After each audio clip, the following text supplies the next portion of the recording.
Mirador, dossier d'enquête. La gestion publique sous les tropiques, ça sent les écuries d'Augia. Nous remuons le couteau dans la matelote de la malgouvernance. L'heure de vérité a sonné. La CRIEF entend renvoyer devant le juge une affaire encombrante relative à un détournement de deniers publics par le moyen d'une stratégie de surfacturation. En effet, des billets d'avion émis par l'agence de voyage d'un certain Fasciné Camara au nom de Flavio Voyage en faveur des missionnaires de la CENI avait été surfacturée et la ristourne d'une valeur de 2 milliards de francs guinéens est présumée avoir été reversée à Mohamed Kébé, un des frères de l'ancien président de la CENI, feu Salif Kébé. Ce dossier devrait bientôt être soumis à un jugement devant les juges de la Cour de répression des infractions économiques et financières. Akoumba Diallo est là-dessus et nous en dit un peu plus ce matin. Akoumba, qu'est-ce qu'on peut davantage en savoir? C'est que la bagarre entre deux complices est toujours la source à la dénonciation. Deux complices. Ouais. Alors, on parle de deux agences de voyage. Il s'agit de Mok Voyage et Tourisme de M. Mohamed Oumar Kébé et de Flavio Voyage et Tourisme de M. Fasciné Camara. Alors, pour commencer, notons que M. Fasciné Camara collaboré avec M. Mohamed Kébé dans son agence de voyage, Mok Voyage et Tourisme. Il est arrivé un moment où, selon nos informations, Mok Voyage avait des problèmes de disponibilité technique, mais disposant de la fluidité, donc de la liquidité et de relations. Mok Voyage est dirigé, je le répète, par Mohamed Oumar Kébé, qui est le frère de feu Salifou Kébé. C'est ainsi que Fasciné Camara décidera de voler de ses propres ailes et de créer sa propre agence de voyage, Flavio Voyage et Tourisme. Mais il utilisera les relations de M. Mohamed Oumar Kébé pour obtenir un marché d'environ 3,4 milliards de francs guinéens en achat de billets auprès de la CENI. Et ces billets étaient émis en faveur des missionnaires de la CENI qui sont estimés entre 70 et 80. Le marché sera exécuté et la CENI payera le chèque de 3,4 milliards de francs guinéens. C'est ainsi que, selon M. Fasciné Camara, M. Mohamed Kébé s'accaparera du chèque et exigera qu'on lui reverse 2 milliards de francs guinéens sur les 3,4 milliards. De discussion en discussion, M. Fasciné Camara nous dit qu'il a signé un chèque avec erreur sur la signature. Il a émis un chèque donc avec erreur sur la signature au bénéfice de Mohamed Kébé pourvu qu'il ait la paix en attendant qu'il puisse lui aussi prendre ses dispositions. C'est ainsi, il estime que la banque UBA a encaissé le chèque sans l'avoir consulté et de conflit en conflit, la banque a signalé les deux protagonistes à la CENTIF. Et c'est ainsi que les comptes seront saisis, mais plus tard, il y aura une décision de main levée sur les deux comptes.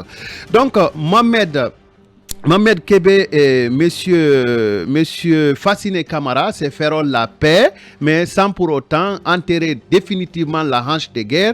Et c'est ce problème-là qui a été maintenant transféré à la CRIEF et qui est prêt à passer devant la chambre de jugement. Parce que on estime que si monsieur Mohamed Oumar Kébé est décidé de ponctionner 2 milliards sur les 3,4 milliards reçus par Flavio Voyage, certainement c'est à titre de ristourne parce qu'il n'aurait fourni aucun effort ni technique ni financier probant en tout cas pour percevoir ces 2 milliards de francs guinéens. C'est l'essentiel du problème. Donc la CRIEF estime qu'il y a, c'est un dossier qui était déjà en traitement devant les tribunaux.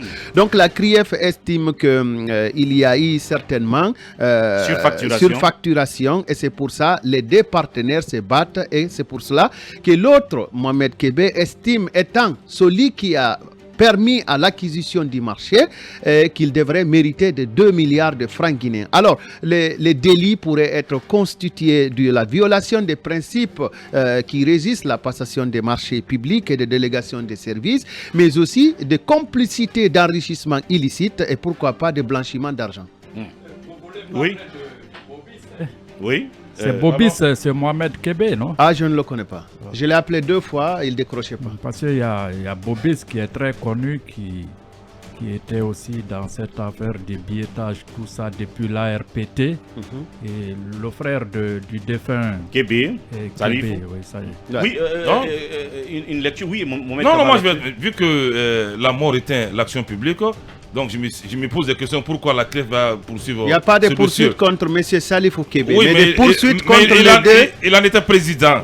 Son nom sera évoqué pendant l'audience. Ce qui n'honore pas surtout. Non, mais il est déjà décédé. Non, il y a une logique.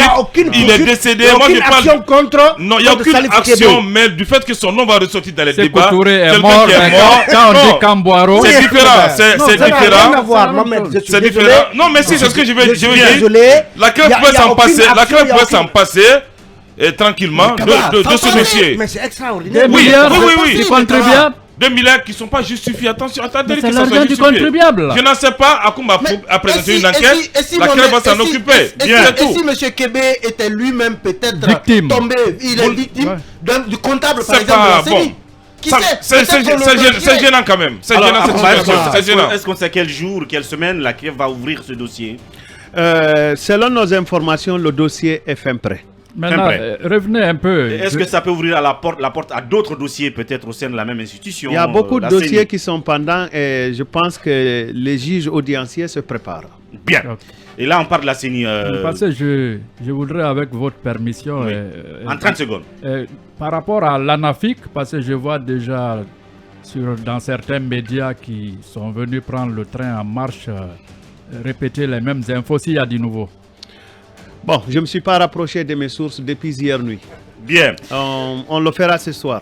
Et puis peut-être l'autre question, est-ce que tout ça serait aussi une opportunité pour le ministère, le MATAP, le ministère de l'administration du territoire, de vite récupérer les prérogatives de la CENI pour d'éventuelles organisations d'élections? C'est des questions qui se posent. En attendant, une pause s'impose.